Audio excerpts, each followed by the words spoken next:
चाणक्य नीति शिक्षा। चाणक्य कहते जे पेचा दिन में देखिपारे एथिरे सूर्यर दोष कौन कौन जे गछरे पत्र न कौलिले बा फूल न फुटिले बसंतर दोष कौन, चातक मुहरे पानी न पड़िले बादलर दोष कौन, जहाँ करिछि दैव ताहा तो निश्चिंत होइबो, किंतु दैव तो किसी अन्य तो करिपरिबनि ना। भगवान जहाँ जहाँ शक्ति देइछन्ति सेथिरे संतुष्ट रही जी कर्तव्य करिपरिबो से ही धन्य हो पारिबो।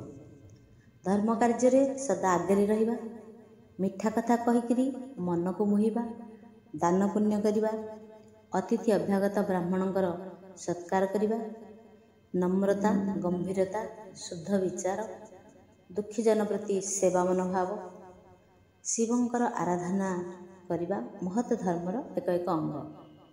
जे ये सब ठीक भाव करें ना तार दुश्चिता अभाव न थाए, से सर्वदा सुखी।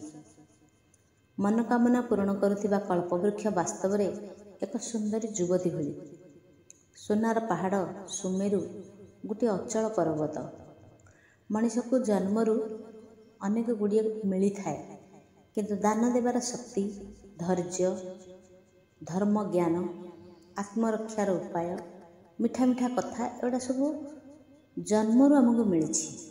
निज वंशर मर्यादा रक्षा करने संस्कार फल उपरोक्त गुणगुड़िक विकसित होता है, जहाँ मनीष निजक समाज में निश्चित भाव में प्रतिष्ठित कर।